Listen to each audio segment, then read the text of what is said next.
Kia ora koutou whānau, and welcome back to the Drivetime show with Mz Leah. Today I've got two awesome visitors or guests on the show. Should I say guests? Yeah, that sounds a bit better. On the show. It's been a while since I've done a StreamYard, so I'm a little bit like, oh, what do I do here? Technology, it's just crazy. It is actually really crazy and quite annoying sometimes. However, today it's not annoying because we get to see these people in person during these, unprecedented times. That's when technology plays a big part during COVID times. But today we're not talking about COVID because we are talking about something really cool. And I've got from Venture Taranaki, Michelle. Kia ora, Michelle. Kia ora, korua. And I've also got Te Raumahora, who many people probably already know in the Marfell community, who do some amazing community work. Kia ora, Te Raumahora. Tēnā koe, Mz Leah. Thank you for having us. You're welcome. You're welcome. Look, I'm going to go straight to Michelle today first to introduce herself, but also, Michelle, tell us a little bit about your role with Venture Taranaki and where you fit with this project that's happening this Sunday. Okay, so my project is called Branching Out, which is an action from the Taranaki 2050 regional strategy. And we are investigating food and fiber opportunities, which are complementary to beef and dairy. So we're looking at the entire value chain, not just the use of land and what can be grown, but also the processing, and whether that can be done in region. And also, ultimately, we're hoping to see some products on the shelves that are from Taranaki. So today we are holding an event around a topic which is hemp fiber. Hemp fiber is a carbon neutral building material, and we're trying to connect the community with the opportunity that exists for sustainable construction. And we wanted to demonstrate how hemp fiber could actually be used in a real world setting. So we reached out to Sustainable Taranaki, and they connected us with the Marfell Community Garden.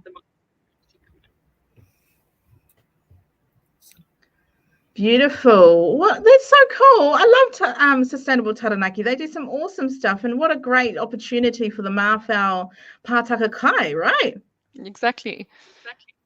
Oh, beautiful. That's so cool. And Te Raumahora, you've been involved in the Pātaka Kai for some time now. I've spoken to you and your beautiful husband, Ty, around the Pātaka Kai. Tell us a little bit about your role and where you fit in this project. Sure. Well, a little bit of history with the Pātaka Kai. It's been in operation and in development, really, the whakaaro, for about 3 years. It was a collaborative project with TSB Community Trust, Tui Ora, and from that, we had consultation with so many whānau. We established a beautiful Hapai Mama group, as Mama had identified a need to want to connect with one another. They were quite isolated in their kainga. Food and finances was an issue, food sovereignty, as well as just making ends meet, really, just trying to get through those hard times and supporting one another. So the Mama in Aotearoa really wanted to establish a Pātaka Kai. We'd seen them going up all around the country, and it was something that we thought it's something we can do now to kind of help with the need, and also it was a project that we could all do together. So we had a little bit of issues with where to place the Pātaka. We know that there's one in Bell Block. I think there's two in Waitara at the moment. And we wanted to kind of place one around the Spotswood, Marfell, Motoroa area, where we know that many of our whānau are residing and wanting to give them access to it. So to find a place was really difficult. We had kind of engaged some schools like Kura and Motoroa School, which they were really, really keen on. But obviously you have to kind of have a plan as to, people always kind of turning up after hours. You don't want people hanging out at the school grounds and, damaging property and things like that, which we've seen with some of the Pātaka go up around the country. There's been some vandalism, sadly. but making it accessible and putting it in a place where it's in full view, where the community can take care of it. And my whānau moved to Marfell. We've always stayed around the area because I'm in Uri o Ngāti Te Whiti, so really engaged with my hapu here in Ngā Motu. So we really wanted to place it over at the Marfell Community Garden. It was such a great idea. And from there we could share, and have been sharing for the last, it's probably been up for about maybe 14 months, just a little bit over a year. We wanted to get it up and over there before Christmas, because we know Christmas is a hard time. And my past job that I've just left, but dear to my heart, is Taranaki Retreat. So they're a suicide prevention organisation, and what we know is sharing kai finances and trying to alleviate poverty is helping with reducing our suicide rates, because people are just doing it really rough, especially over Christmas. So we saw the kai cupboard be very well utilised over that Christmas period. We were doing kai hampers, sharing the produce from our kai from our garden, and also saving kai from supermarkets and stuff like that. And since then, it's just grown. We've got so many community members just sharing their produce from their gardens, right down to other organisations and not-for-profits coming and putting kai in there, and saving kai from being wasted, really, and sharing it amongst our whānau, which is amazing. I see roughly between, because I live directly across the road, so it was good for us to be kaitiaki of it and ensure that it wasn't going to be used and abused, and we haven't had any issues really, other than the pūkeko, but I'm sure the evolution of it coming and building this new structure is really going to help with those little minor things. We've tried to make sure that it is pūkeko proof. Awesome. But they've only been, that's the only issue that we've kind of come across really with the Pātaka is funny. 50 to at least 150 people are accessing it per day when it's full. So it's just it's so highly utilised. It's become our new TV. All the kids sit, we go fill the kai cupboard, or we see somebody come in and putting kai in, and the kids just watch at the window to see all the whānau turn up, and it's just wonderful. It's really wonderful to see that. Beautiful. Oh, that's so funny about the pūkeko, man. So damn pūkekos, they just get into everything. They do, even our potatoes in the mudder. So. Oh no! Yeah. So but we try and feed them a couple of potatoes to kind of keep them at bay. So very nice. So this weekend is, I see there was a picture on your guys' Facebook. It looks like some of the structure's already gone up. But Michelle, they're using something called Hempcrete. What is Hempcrete? It sounds a little bit like concrete, but with something more natural. Is that?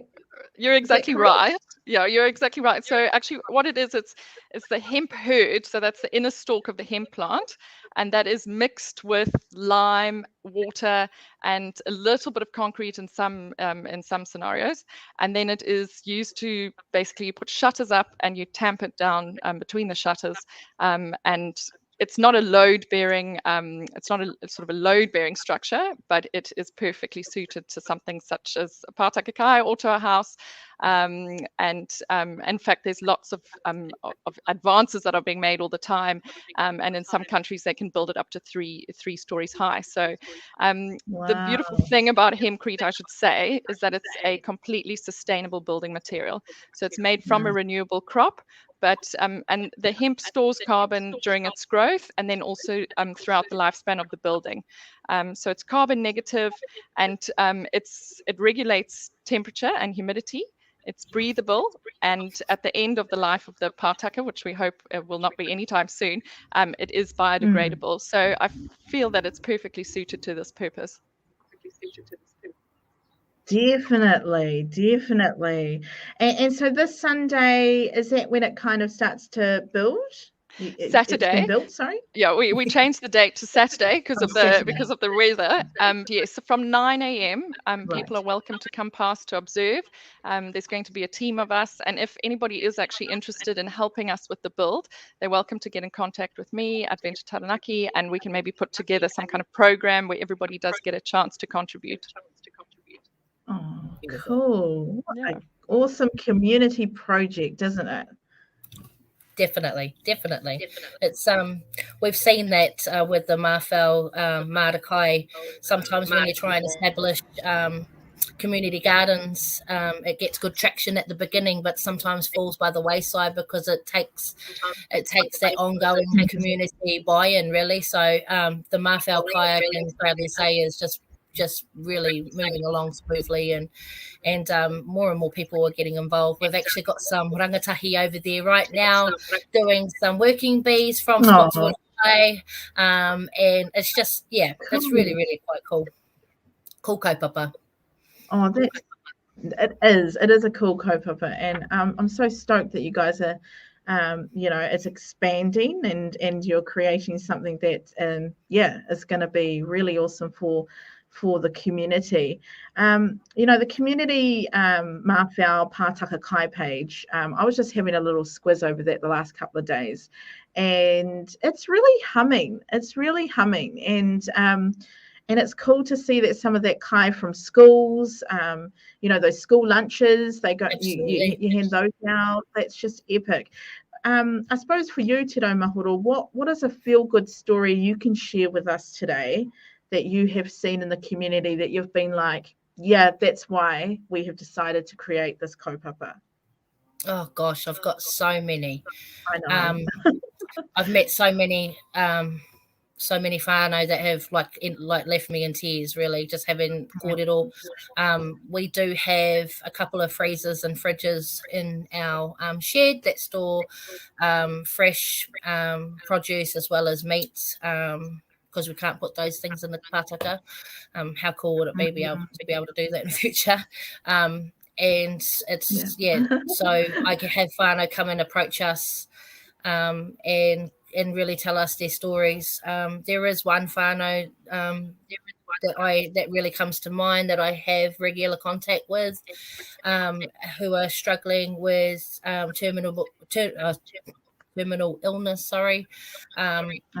two of them in their whānau, so unable to work because they're getting cancer treatment, and really need access to fresh produce as well, and just kai because they're just doing it hard. I mean, whānau are already doing it hard without having to deal with any health issues, so we see such a huge need, and you can see that really throughout Ngā Motu, and even Waitara, our whānau.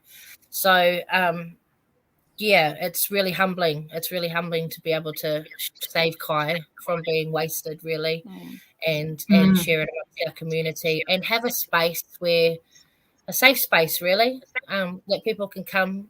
They come to we have more and more people engaging with the Mātaka Kai as time goes on. People feel, sometimes they go and have a little look, and I'll run over and have a kōrero with them, because they're looking at the māta, they're interested in getting involved, but bit too whakamā.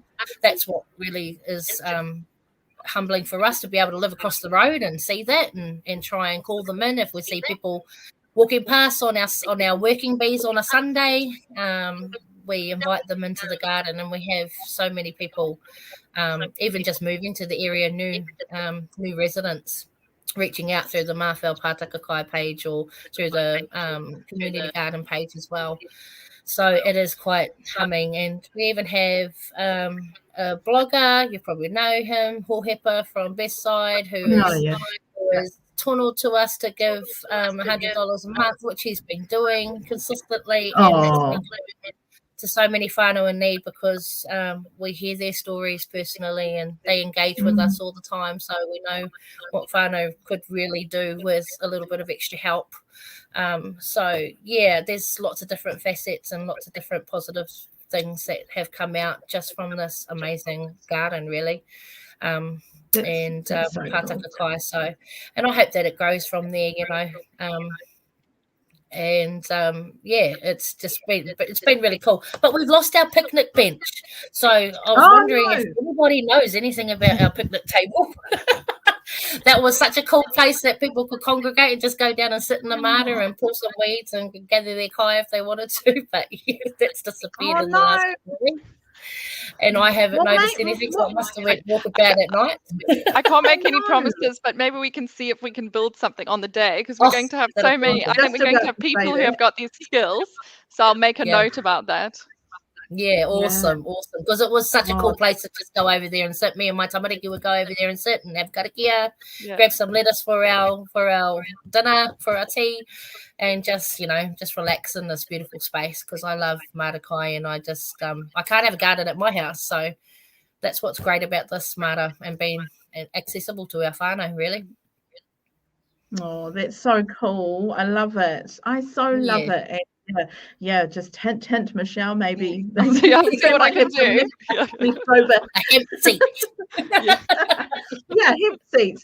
Oh, that's so cool. It's been so lovely chatting with you ladies today, and I just want to thank you both for coming on and chatting with me about this awesome project on Saturday.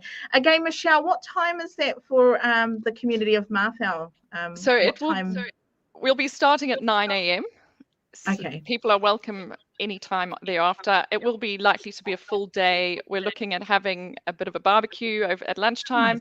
And so, anytime that anybody can pop past, we really welcome them. Beautiful. Fabulous. Hey, thank you so much for your time today, ladies, and all the very best. Thank you for having us.